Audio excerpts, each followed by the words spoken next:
नमस्कार। मैं आपको हमेशा कहता हूँ कि मुख्य परीक्षा के लिए पॉइंट टिप्स पे होने चाहिए, ठीक। लेकिन देखो बहुत बार दिक्कत ये होती है, हम मशीन नहीं है जो फट फट फट फट बता दें, ठीक है। तो दिमाग को इस चीज़ के लिए तैयार करना पड़ेगा। कैसे तैयार करना पड़ेगा? जैसे पूछे भारत के अंदर जो कृषि की क्या समस्या है, ठीक है। तो दिमाग में रखो भाई, किसान खुद कैसे जिम्मेदार है, कि किसान के सामाजिक रूप से किसान पिछड़ापन है, किसान अशिक्षित है, उसके जो तौर तरीके हैं वो परंपरागत है, कर्ज के अंदर है, सामाजिक जिम्मेदारियां, कर्जा बहुत है, खर्च बहुत है। इस तरीके से पहले तो किसान से खुद से जोड़ो, पहली चीज किसान खुद हो गया।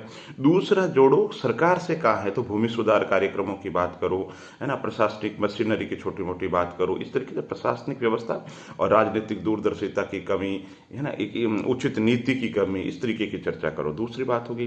तीसरी बात, आप भौगोलिक और पारिस्थितिक जन्य जो कारक है उनकी चर्चा करो। आप कहो कि साहब मरुस्थल बहुत ज्यादा है, वर्षा अनियमित है, अनिश्चित है, अपर्याप्त है, इस तरीके की आप बातें करो। तीसरा पॉइंट हो गया।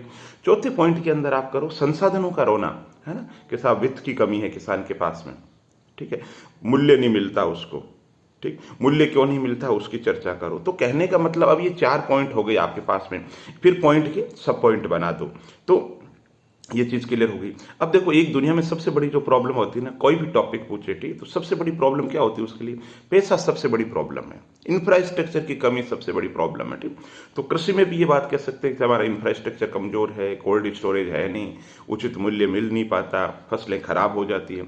ये की बात उद्योग धंधों के लिए कह सकते हैं। अगर आपसे पूछे कि भारत के अंदर औद्योगिक तंत्र है वो विकसित क्यों नहीं हुआ, ठीक, तो सबसे पहले इतिहास में चले जाओ, भारतीय विभाजन को जिम्मेदार ठहरा दो, ऐतिहासिक कारण हो गया। दूसरा, आपसे पूछे कि और क्या कारण है, तो वित्त की कमी बता दो। तीसरा बता दो औद्योगिक रुग्णता, औद्योगिक इकाइयां घाटे के अंदर चल रही है, ठीक है, ये बता दो। फिर क्या है कि सब कच्चे माल की समस्या होती है। कच्चे माल की समस्या किस इंडस्ट्री के अंतर्गत कौन सा कच्चा माल है, उसके बारे में एक पॉइंट हल्का सा पता होना चाहिए। सब कच्चे माल की समस्या है। और क्या है कि निजी प्रतिस्पर्धा के अंदर टिक नहीं पा रही, वैश्वीकरण के युग के अंतर्गत, है ना, हमारा जो प्रोडक्शन हो रहा है वो उसकी ब्रांडिंग नहीं है, अच्छी पैकेजिंग नहीं है, अंतर्राष्ट्रीय स्तर पे जो निर्यात की जो फैसिलिटी है उसके अंदर कहीं ना कहीं कोई कमी है, इस तरीके की बात करो।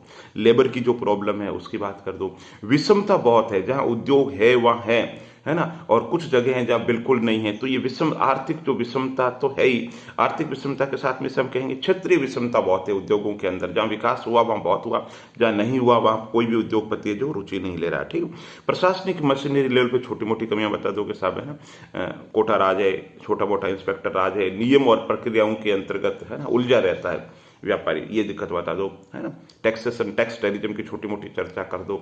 तो किसको जिम्मेदार, व्यापारी को खुद को जिम्मेदार ठहरा दो, उसको तरीके नहीं है, बाजार में टिक सके ऐसा माल नहीं बना रहा, ज्यादा मुनाफाखोरी की बात कर दो। फिर पारिस्थितिक जन्य बात कर दो। फिर संस्थाओं की बात कर दो कि औद्योगिक जो वित्तीय संस्थाएं हैं लोन देने की, वो उसके पास है नहीं, ठीक है। तो किसी भी पॉइंट की आप तैयारी करो, दिमाग के अंदर रखो कि इस चीज के लिए, जिस विषय की हम चर्चा कर रहे हैं, क्या आदमी खुद जिम्मेदार है, क्या सरकार जिम्मेदार है, क्या प्रशासनिक मशीनरी जिम्मेदार है, क्या पैसों की कमी प्रॉब्लम है, क्या सूचना प्रौद्योगिकी से इसका कोई लेन देन है, क्या इतिहास जैसे विषय से इसका कोई लेन देन है, क्या भौगोलिक कारक इसके लिए जिम्मेदार है, क्या राजनीतिक कारक इसके लिए जिम्मेदार है। इस तरीके से माइंड के अंदर ये चीजें रखो, और कोई भी जो सवाल है उसका उत्तर दोस्तों आपको इसके अंदर मिल जाएगा। मैं आज दावे से कहता हूं, जैसे आपसे एक पूछे वैज्ञानिक नीति, विज्ञान नीति क्या है, ठीक। अब मुझे एक भी पॉइंट पता नहीं है विज्ञान नीति का, ठीक है, लेकिन जो मोटा मोटी आप उत्तर उसमें ढूंढोगे तो मैं बताऊं, देखो विज्ञान नीति का उद्देश्य क्या हो सकता है। विज्ञान नीति का कैसा, आप ग्लोबल युग के अंदर, है ना, आज वैज्ञानिक युग के अंतर्गत एक ऐसे समाज का निर्माण करना है जहां सूचनाओं की सर्वव्यापकता, एक पॉइंट ये हो जाएगा। दूसरा क्या हो जाएगा, अनुसंधान हो जाएगा।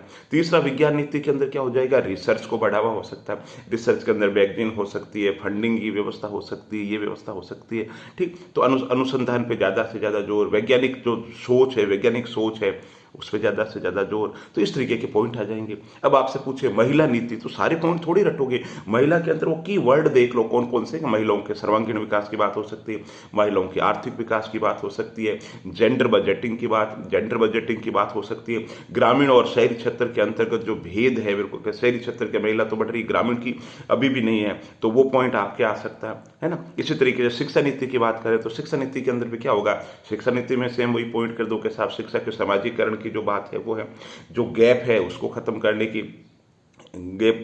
की बात है, उसको एकेडमिक की बजाय बिल्कुल जो प्रैक्टिकल उन्मुख जो है उसको बनाने की बात है ना। पाठ्यक्रम को सहज सरल उस तरीके से है।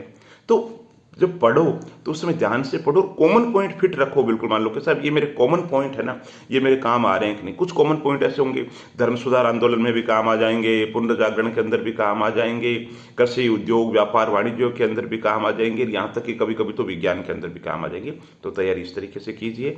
रोज 2 सवाल जरूर लिखिए, भले ही आपको कितना ही नॉलेज है, लिखने से ही सब होगा।